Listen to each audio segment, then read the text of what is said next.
They assigned me to a cursed aircraft. 2 previous crews had flown it on missions and never made it back alive, yet the aircraft itself returned without a scratch. Everyone who flew it died, but the plane survived. People started saying it was cursed. No pilot wanted to touch it. They called it Lucky 13. Ironically, its identification number started with 13, ended with 13, and even added up to 13, an unlucky number. But the Air Force had a tradition. Rookies got stuck with whatever nobody else wanted. So my commanding officer assigned Lucky 13 to me. It's all yours, Lieutenant. Rookies get the leftovers, you know how that is. Standing there looking at Lucky 13, I felt uneasy. I had no idea that this encounter would change both our fates forever. Soon after, I flew Lucky 13 on my first mission. They put me at the front of the formation, the position with the highest casualty rate. Once the shooting started, the lead aircraft almost never made it out. I knew the odds, so I tried not to overthink it. I just focused on scanning the area around. The 2 soldiers in the cargo bay were complaining that this wasn't an aircraft, it was a coffin with wings. Luckily, all 3 aircraft made it to the target zone without incident. But the moment the soldiers rushed out, the enemy opened fire. 1 aircraft was destroyed instantly. Realizing we'd been ambushed, we immediately pulled back. But another pilot tried to abandon his team and escape on his own. Still got men on the ground, John. The second he took off, his aircraft was blown to pieces. Seeing how fierce the enemy's assault was, I quickly ordered everyone left to get on Lucky 13. But just as I was about to take off, I realized someone hadn't made it on board yet. We got one more.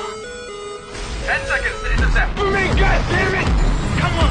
Not wanting to leave anyone behind, I slowed down. By the time the last man climbed aboard, enemy missiles were already closing in. At the critical moment, I fired off flares and barely escaped. But the real danger was just beginning.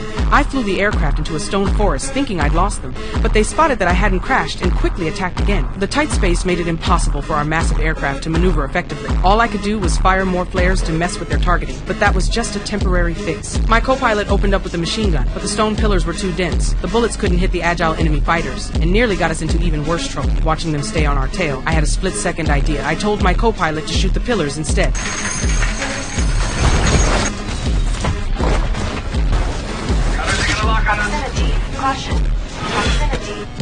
After we took out our pursuers, the system suddenly warned that we were out of ammo, but there was still 1 enemy blocking our path ahead. To save everyone on board, I decided to take a risk.